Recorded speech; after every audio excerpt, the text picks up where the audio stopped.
एक bronze medallist 2024 Paris Olympics के बहुत बहुत स्वागत है इंडिया न्यूज़ और न्यूज़ एक्सपर्ट। अब जब ये सुनते हैं, खैर ओलंपिक्स ब्रॉन्ज मेडलिस्ट तो आप सुन ही रहे हैं, मगर जब ये सुनते हैं कि अब तक भारत का इतिहास आपने रचा है, सबसे नौजवान खिलाड़ी अब बन गए हैं, पदक जिसने हासिल किया है, क्या महसूस करते हैं? मतलब बहुत अच्छे महसूस कर रहे हैं कि भाई इतनी कम उम्र में इतनी ओलंपिक में मेडल आ गया। मतलब रेसलिंग में तो इतनी कम उम्र में आना बहुत मुश्किल हो जाता है। तो मतलब इसके जो टारगेट है वो शुरू से ही था भैया को 2024 में ओलंपिक में जाना है, तो उसी के हिसाब से प्रैक्टिस चल रही थी। तो मतलब बहुत खुशी हो रही है कि भाई इतने कम उम्र में मेडल देश के लिए दिया है, और अभी तो काफ़ी टाइम है, काफ़ी और देंगे आगे 2028 और 32 में भी पूरी मेहनत करेंगे उसके लिए। जी, और एक और ब्रेकिंग न्यूज़ भी आ गई है जो बहुत ही खुशखबरी है अमन के फैंस के लिए, वो ये है कि अब आप विश्व में नंबर 2 बन गए हैं। हाँ, यही 57 किलोग्राम वेट कैटेगरी में, ये भी खबर आ गई है। हाँ, हाँ। तो ये भी आप किस नज़रिए से देख रहे हैं, क्योंकि ओलंपिक्स के बाद ये एक और बहुत बड़ी कामयाबी है आपके लिए? बस इसी उससे देखे भाई, इसको जो ये आई है तो इसको हरदम बनाए रखें। जो अभी तो मतलब सेकंड है, तो हमारा तो यही टारगेट आएगा भाई आगे फर्स्ट पर आएंगे रैंकिंग में, तो अपनी ओर से हमें पूरा 100% देंगे फर्स्ट पर आने के लिए। यही सोच है, अभी तो सेकंड पे तो आ गए, तो फर्स्ट की सोच है। जी, ये देखो, यही खिलाड़ी का जज्बा है कि इन्होंने ब्रॉन्ज मेडल हासिल कर दिया, फिर वर्ल्ड नंबर 2 बन गए, मगर अब ये रुकेंगे नहीं जब तक ये नंबर 1 ना बने। अब हम बात करते हैं आपकी जर्नी के बारे में। इस ओलंपिक्स पे तो आएंगे, मगर क्योंकि आज हम मौजूद हैं और मैं अपने वीडियो जर्नलिस्ट को बताना दरख्वास्त करता हूँ कि आप दिखाएं कि कहाँ मौजूद हैं। हम मौजूद हैं इस वक्त दिल्ली के मशहूर छत्रसा स्टेडियम में, जहां अमन ने अपनी कुश्ती की शुरुआत की थी, जहां उनको वो ट्रेनिंग मिली थी, जहां उनको वो सारे गुण मिले थे जिसकी वजह से उन्होंने ये बड़ी कामयाबी जो है वो हासिल की है। तो आज हम सुनेंगे अमन की कहानी, अमन की ही ज़ुबानी। बताइए, पहले कदम कब रखे थे आपने यहाँ पे? यहाँ पर 2014 में रखा था, मतलब पहला कदम। तो ये रेसलिंग की शुरुआत तो 2014 में ही, मतलब पहले छोटे थे, जब गांव में अखाड़ा था एक गादनी, उसी में वैसे खेलने जाते थे। तो बच्चे बड़े बड़े थे, वे प्रैक्टिस करते थे वे मिट्टी में ही। तो फिर मैं भी थोड़ा वैसे खेलने लगा, मिट्टी में बढ़ने लग गया। फिर मैंने एक दिन पिताजी से कहा भी मैं पहलवानी करूँगा, मुझे पढ़ाई वढ़ाई नहीं होगी। मतलब इतना ध्यान नहीं था पढ़ाई में भी, फिर पहलवानी करूँगा। तो फिर कितनी उम्र में? ये 10-11 साल का ही था जब मैं। तो फिर वे उन्होंने कहा भाई वहाँ पर गुरु जी का, सतपाल पहलवान जी का, सुरेश पहलवान जी का तो नाम सुना ही था कि भाई वहाँ 36 साल में रहते हैं। तो फिर वे बोले भाई मतलब बढ़िया है, अच्छा रेसलर बनना है तो भाई वो अच्छे अखाड़े में भी जाना पड़ेगा। तो फिर वो यहाँ छोड़ गए मुझे को सतपाल पहलवान जी के पास। तो फिर यहाँ पर छोड़ गए, तो 5-6 महीने के बाद वो एक्सपायर हो गए किसी मतलब बीमारी से। तो फिर मेरे भाई सागर थे, उनमें उन्हें संभाला, मतलब उन्हीं ने ध्यान रखा मेरा यहाँ पर। तो मतलब अभी तक वही संभाल रहे हैं शुरू से अभी तक। तब तक। और जब यहाँ पहले दफ़े आप आए तो क्या सीधा सतपाल जी के भीतर आपने ये सीखना शुरू कर दिया, या कोई और आपके कोच भी थे जिनके भीतर आपने शुरू किया? सारा जो जो फॉर्मेट होता है, जो टेक्निक होता है, वो किसके भीतर आप सीखते रहे? ये सुशील पहलवान जी को भी देखते थे जब ये प्रैक्टिस करते थे यहाँ, और सतपाल पहलवान जी बताते थे भाई बीच बीच में कौन सा दाव कहाँ पे, मैं देख देख के और वो बताते थे, तो उन्हीं को सीख के बस आ गए। जब सुशील को देखते थे तो लगता था कि मुझे भी वहीं जाना है, मुझे भी ओलंपिक्स में मेडल? हाँ, मुझे लगता था भाई हमें भी एक दिन पहलवान जी की तरह ओलंपिक में मेडल लाना है। पर ऐसा नहीं था कि भाई, ऐसा नहीं था कि इतनी कम उम्र में मिल जाएगा, मतलब ऐसे। पर न्यू था भाई हम अपनी पूरी मेहनत करेंगे और ज़रूर ओलंपिक में मेडल लाएंगे। ओलंपिक्स, ये शब्द, ये कब पहली बार आपने सुना और सीखा कि ओलंपिक्स होता क्या है? ओलंपिक्स का पहले तो बच्चे थे, मतलब इतना मालूम नहीं था। फिर राम राम से 2-3 साल बाद लगने लगा भाई ओलंपिक भी है, और फिर हमें भी, फिर भाई यही सोचा भाई ओलंपिक में ही मेडल आना है। फिर तो बस यही सोच थी। तो बिरहोर से आप हैं, बिरहोर आपका गांव है, ये झज्जर में पड़ता है, झज्जर ज़िले में पड़ता है, हरियाणा राज्य में आता है। और अमन, बहुत कष्ट भी आपने झेले हैं, आसान राह नहीं आपकी रही है। कितना मुश्किल था उस वक्त आपके लिए मानसिक तौर पे जब आपकी माँ गुजर गई इतनी छोटे से उम्र पे और फिर आपके पिताजी भी गुजर गए? मतलब बहुत मुश्किल था। तो फिर मतलब हर एक तरीका से सोचना पड़ता था कि बहन भी है भाई, उसका भी ध्यान रखना था, मेरी जिम्मेवारी है। और काफ़ी मतलब फिर मेरे ताऊ जी ने संभाला था मुझको, रणबीर रणबीर है उनका नाम है। तो उन्हें संभाला, फिर मतलब उन्हें पूरा ध्यान रखा भाई। अपनी डाइट पे भी वहाँ पर पैसे पहुँचाते थे यहाँ, मतलब डाइट के लिए दूध आते थे, जब दूध भी लेके आते थे, फल फ्रूट भी और घी भी। मतलब वे चे बेशक से खुद नहीं खाते थे पर मेरे लिए जरूर पहुँचाते थे वे। मतलब उन्हें इतना करा कि इतने में पिताजी भी होते तो वे भी नहीं कर पाते, मतलब इतना करा। और ये भी क्या सही है कि उस समय आपका मानसिक संतुलन इतना बिगड़ गया था कि आप शायद नशा की ओर भी जाने वाले थे बट रोका गया? और ना ना अब नहीं। सोचते हो आप कि अगर ज़िंदगी उस तरफ चली जाती तो फिर क्या अलग अमन सेरावत नहीं बन पाता ये? नहीं, ऐसा तो कुछ था ही नहीं। जब तो बच्चे थे, क्या नशे को तो कौन जानता था। छोटे छोटे बच्चे थे, 10-11 साल का, तो क्या नशे को जाने। हाँ। पर हाँ मतलब यहाँ पर आकर मतलब अच्छे दोस्त मिल गए और भाई मिल गया जो हमेशा संगत अच्छी ध्यान मिल रखा, गई। संगत अच्छी मिल गई, उससे बहुत फ़र्क पड़ा। बस सारा ही फ़र्क उसी का, जो मेरे भाई ने मतलब 24-24 घंटे मेरे साथ, कभी मुझे अकेला बाहर नहीं जाने दिया। तो हरदम मतलब अपने पास ही रखा 24 घंटे। सुबह मेरे बाउट जोर देखता था, उनकी कमी बताता था, फिर मेहनत बताता भाई ये करनी है वो करनी है। तो सारा रोल उसी का है जो मैंने है। जी। अब जब ये मेडल आपको मिला तो पहले शब्द क्या थे परिवार के और आपके यहाँ के कोच के? क्या बात हुई तब उनसे? क्या कुछ कहा उन्होंने आपसे? मैडल जीते हैं बाद गुरु जी सतपाल पहलवान जी से बात हुई थी फ़ोन पर। मतलब वो तो इतने भावुक हो गए, रोने लग गए थे, आंखों में पानी, भाई तूने कमाल कर दिया, तेरी मेहनत काम आई। मैं ऐसे भाई आप गए और करना अच्छा। फिर मैंने एक किस्सा और है, फिर मैंने उसके बाद सागर भाई से फ़ोन पे बात करी है कि भाई वो तो आप जिक्र करे थे आप। हाँ भाई वो तो तारीफ़ करेगा, वही तो ओलंपिक में मेडल जीत लिया। मैंने तो फ़ोन उठाया, मुझे पर डांटने लग गया भाई। तू उससे मतलब तुझे वो गलती करी कैसे, क्यों? कि मैंने समझा के भेजा था भाई, उसके हाथ मत धरना कंधे पर, वो दो भी मारता है। तो फिर ऐसे ही भाई ये मतलब तूने तो फर्स्ट आना था, मतलब उसको बता था भाई 10 साल हो गए साथ में, भाई किस में कितना क्या मतलब प्रैक्टिस कराता था, बता भाई कौन क्या कर सकता है। तो मतलब वो हरदम ऐसे होता भैया गोल्ड लेके आएगा। तो फिर उसने तारीफ तो फिर भी नहीं, फिर भी ऐसे बोला चल ठीक है आ जा, तो जो कमी रही है इनको इन पर काम करेंगे, अगले ओलंपिक में जो कमी रही है आगे ना रहे इन पर ही काम करेंगे। बस उनको ये कहा, मेरी फिर भी तारीफ नहीं की उसको। और जिनका ही फ़ोन है मैं सभी ने तारीफ की थी, बस उसी ने नहीं की, एक जन ने। हाँ पूछा आपने क्यों नहीं की भाई? यानी आप समझ गए? ना मैं आने के बाद पूछा, फिर तू करे आई क्या तुझे? तूने मतलब जो तेरी तारीफ करूँ, जो चीज़ के लिए तू गया था, जो 10 साल तेने मेहनत करी, वो तो तुझे मिला ही नहीं। जो ओलंपिक तो गोल्ड का तू कमरे में पोस्टर लगा रखा है, वैसे भी हरदम कहता भाई मैं ओलंपिक में गोल्ड लाऊंगा।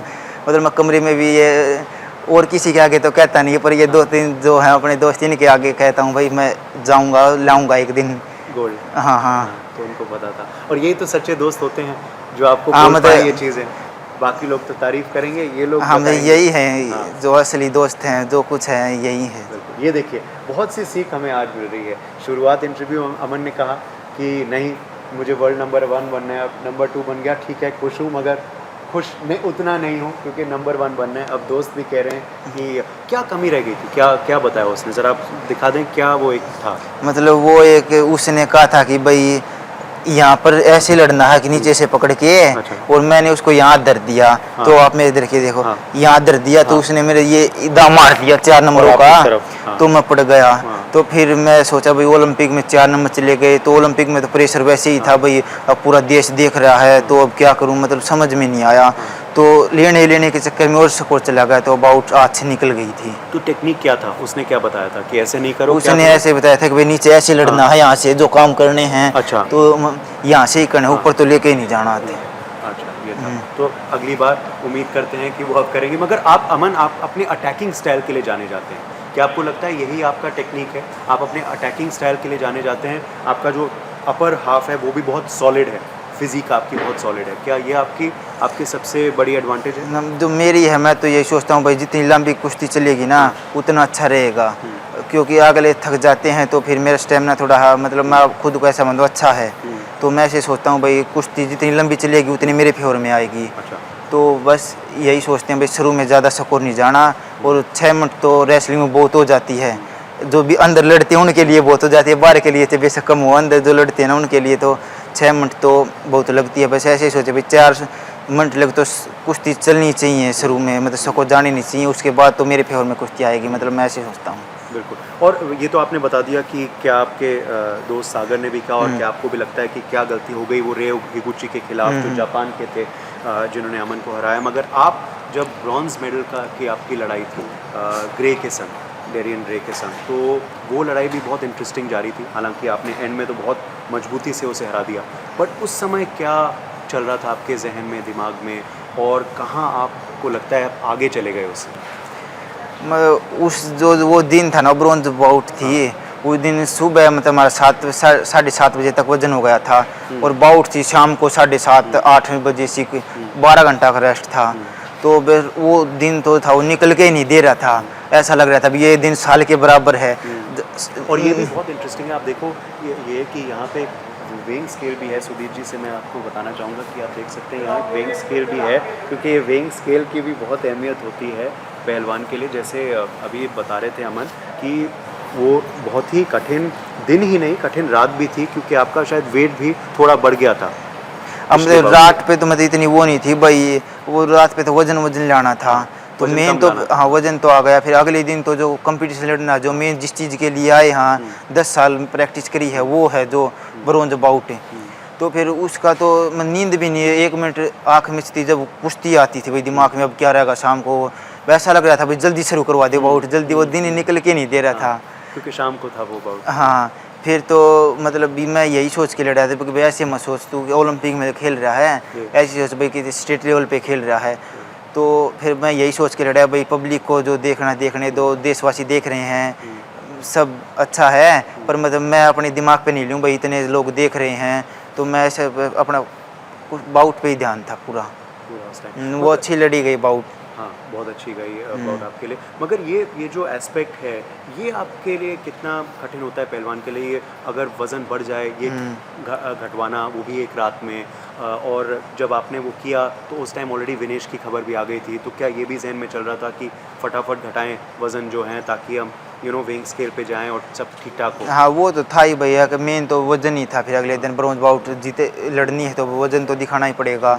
तो फिर मुझे पता था कि भाई मैं 23 वर्ल्ड चैम्पियनशिप में गोल्ड लाया था ना, जब भी मुझे अगले दिन वज़न दिखाना पड़ा था, तो मतलब मुझे विश्वास था कि वज़न तो आ जाएगा तेरा। बस यही सोच रहे थे कि भाई वज़न की तो इतनी दिक्कत नहीं मानूंगा मैं, पर बस सब टेक्निक सही हाँ रहनी चाहिए। और तैयारी बहुत ज़बरदस्त आपकी रही है अमन, ये भी हम दर्शकों को बताना चाहते हैं कि चुटकी का खेल नहीं होता ओलंपिक में मेडल जीतना। अमन की बहुत कठिन संघर्ष रहा है, 10-11 साल की उम्र से यही स्टेडियम में ट्रेनिंग करते रहे, मगर आपकी राह भी बहुत सही चल रहा था। 2022 में आपने वर्ल्ड चैम्पियन, आप बने शायद एशियन चैम्पियन, वर्ल्ड चैम्पियन। उसके बाद आपने एशियन गेम्स में भी मेडल जीता। उसके बाद 24 के शुरुआत में भी जो ओपन था वो उसमें भी आप शायद जीते। तो रहा बहुत सही चल रहा था सब आपके साथ। हाँ मतलब सब वो भी और मैं ये भी बता दूं अंडर 23 चैंपियन में आज तक कोई भी जीता नहीं है, तो वहाँ भी अमन पहले भारतीय थे जिनने वो चैंपियनशिप जीता था अपने वेट कैटेगरी में। हम जो वो चैंपियन जीता था वही से भाई ऐसा लगा भाई अगर यहाँ चैंपियन बन सकते हैं तो ओलंपिक में चैंपियन क्यों नहीं बन सकते हम। तो मतलब यही सोच के हर एक कम्पिटिशन लड़ते थे भाई हम अपने हर एक जगह 100% दे और हम गोल्ड के लिए लड़े जहाँ भी लड़े। अब तो बस उसके बाद मैं 2023 में सीनियर एशिया चैंपियनशिप भी मिल गया, फिर उससे और हौसला हो गया भाई अब सीनियर एशिया में भी गोल्ड आ सकता है तो ओलंपिक में भी क्यों नहीं। बिल्कुल। अब आगे की राह क्या है? आगे की राह जो कंपटीशन आएंगे, एशिया चैंपियनशिप है, रैंकिंग है और वर्ल्ड चैंपियनशिप है, अभी तो इन्हीं पर ज़्यादा फोकस है। और जो इनमें इनकी जो कमी रहेंगी जो वो मतलब सुधारेंगे कि आगे एशियन गेम्स और ओलंपिक में ना रहें। रेलवेज़ में भी आप OSD बन चुके हैं, ये भी बहुत बड़ी कामयाबी आपके लिए। हाल ही में आप आए, प्रधानमंत्री नरेंद्र मोदी से मुलाकात की आपने, क्या बातचीत हुई उनसे? बस उनसे यही कहा बहुत अच्छा करा, देश का नाम रोशन कर दिया आपने, और मतलब ज़्यादा वे मतलब कि पूरा देश आपका परिवार है कि मतलब सब आपके साथ हैं, बस यही। और ये भी बोला कि बता देते मुझे आपका फेवरेट खाना बना देता। वो कह रहे थे कि वे घर पर नहीं गए, मुझको अभी तक नहीं गए, जाएंगे बाद में। वो खाना फिर नहीं मिला, मैं मंगा देता यहाँ। हाँ। कहते तो हाँ, तो पूरे देश का एक ही बड़ा सवाल है, अमन का फेवरेट खाना क्या है? देशवासी भेजना चाह रहे हैं आपके लिए। फेवरेट खाना तो अपने बस रोटी सब्जी यही है। अच्छा, ओके, नहीं बट कुछ खास, कुछ फेवरेट ना। सब्जी या फेवरेट तो मतलब उसके बाद तो मैंने काजू कतली खाई थी, मैं 2 महीने हो गए, 2-3 महीने हो गए थे कि मीठा मीठा तक नहीं खाया अच्छा, मुझे। तो फिर आने के बाद आने के बाद में हाँ, हाँ, काजू हाँ। कतली। हाँ, हाँ। चलिए, काजू कतली बर्फी सबसे फेवरेट चीज़ है अमन के लिए, जो वो कुर्बान करते हैं मेडल के लिए। आखिरी सवाल आपसे 2-3 पूछूंगा फटाफट, क्योंकि कुछ पर्सनल भी आपके बारे में जानना चाहेंगे। तो अगर अमन को मौका मिले छुट्टी जाने का, कहाँ जाना चाहेंगे अगर 1-2 दिन मिले? मतलब मैं अपने घर पर जाना चाहूँगा। मतलब अपने घर पर एक दिन, मतलब 2 दिन भी बिताए, मुझे याद नहीं है कि मैंने 2 दिन कब बिताए थे। मैं घर पर गया था, मतलब 1 साल में कभी 7-8 महीने में तो जाता हूँ ना, तो एक दिन जाके मंदिर में धोख मार के वापस। वो इसलिए कि मेरे साथ मेरा भाई सागर जाता था, वो मुझे डटने नहीं देता था कि भाई आके तेरा टारगेट इतना बड़ा है तो ऐसे पूरा नहीं होगा ये। तो मैं मंदिर में जाता था घर पर सबको मिल के धोख मार के वापस स्टेडियम में ही। वो भी एतवार को, जिस दिन छुट्टी हो उसी दिन। माय गॉड, तो अगर मौका मिले घर जाना चाहेंगे हाँ। 2 या 3 दिन के लिए? अच्छा, म्यूजिक सुनते हैं आप? पसंद है? नहीं। नहीं, टाइम नहीं मिलता नहीं। म्यूजिक सुनने का। अच्छा, चलिए, और आखिर में सुबह कितने बजे उठते हैं? सुबह क्या हमारी रूटीन 5 आपका बजे की क्लास होती है, क्योंकि बहुत सारे असेंबली। ऐसे पहलवान हैं जो आपकी तरह बनना चाहेंगे, वो ये जानना चाहेंगे।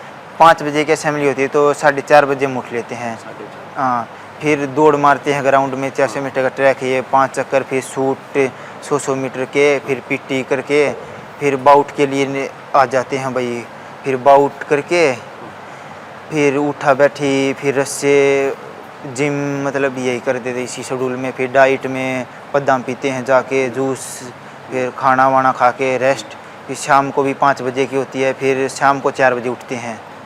फिर 4 बजे उठ के रेडी हो जाते हैं प्रैक्टिस के लिए। फिर शाम को टेक्निक कर ली मैट पर और हाथों की वर्जिश कर ली।